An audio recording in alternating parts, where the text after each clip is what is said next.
On October 3rd, Taylor Swift released her 12th studio album, The Life of a Showgirl. The release came after weeks of marketing build-up that included glitzy photo shoots and vinyl variation drops. As always, Swifties everywhere were excited to dive in, many of them staying up late so they could listen to the album right when it dropped at midnight. Taylor had promised a return to her pop essence, and folks were excited to embrace all the glitz and glam that were sure to come with an album entitled The Life of a Showgirl. But for the most part, the album was met with a lukewarm response.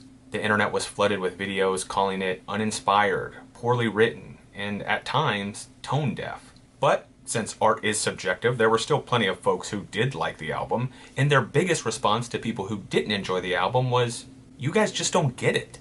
Taylor's happy, the music is upbeat, you can turn off your brain and dance to it. Not everything has to be that deep." And I think that opens up a very interesting question. Can we take fun art and examine it critically? Is it fair to take something that's meant to elicit joy and happiness and put it under a microscope? For some people, fun art is inherently less intellectual, less dignified, or just generally inferior. We see this with the way people interact with it.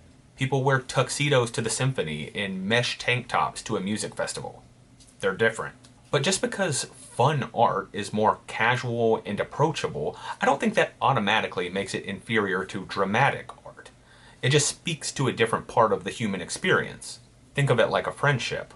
Of course you want a friend where you can cry on their shoulder and you guys can have long talks where you work through important issues. But you also want a friend that you can goof off with and share inside jokes with. Both are important. So when it comes to creating art, of course it's important to examine serious things, things that grieve us, things that hurt us. But it's also important to create art about things that bring us joy. I think one of the reasons sometimes people consider like fun art or pop art inferior is because they take those same criteria for which they judge serious art and try to apply it to fun art. And a lot of times it just doesn't work. We have to approach watching The Godfather differently than how we approach watching Anchorman. This is why TV and film award shows have different categories for drama and comedy. It often feels unfair to compare them because they're trying to achieve two different things and we don't really know how to stack them up against one another. It's apples and oranges, but they're both good fruit.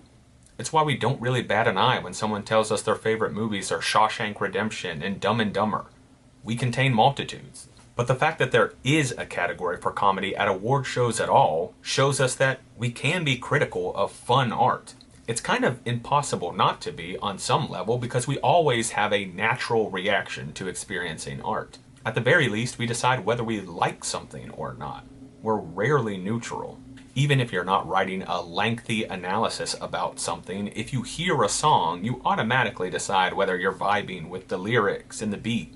When you watch a movie, you impulsively know whether you're invested in the characters and the plot. That's the first level of analysis for a lot of us when it comes to interacting with art. Simply asking, do I like this thing? Now you can just take that reaction on a surface level and just move on, or you can decide to dive a little deeper and ask what it is about the art that made you feel that way.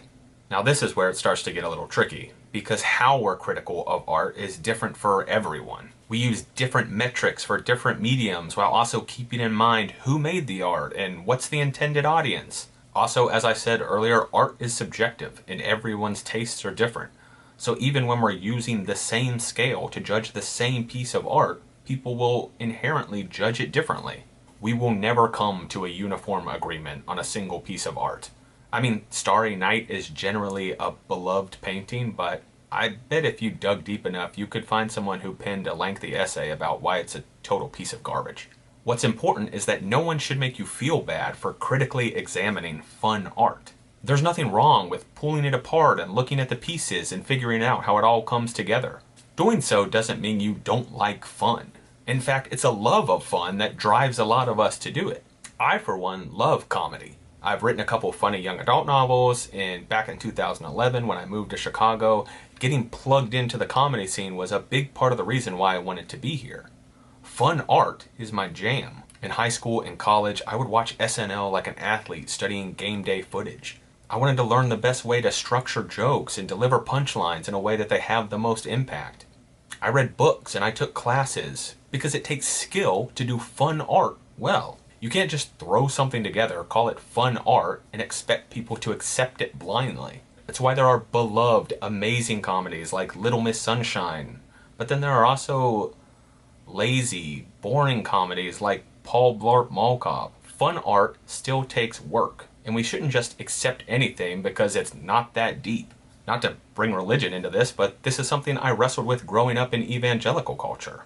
We all know there's a lot of bad Christian art. But growing up, I heard a lot of people say, oh, no, no, no, we can't critique this. This is good art because it uplifts the Lord. I mean, Michelangelo's Pieta sculpture and Nick Cage's Left Behind movie are both about God. But only one of them's good.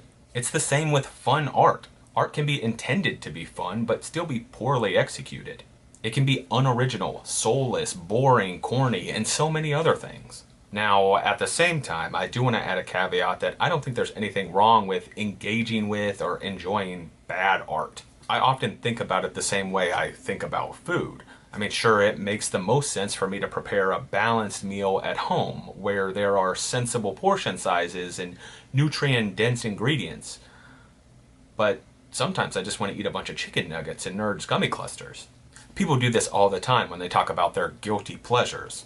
We love trashy reality TV shows or gossip-filled podcasts or melodramatic sitcoms.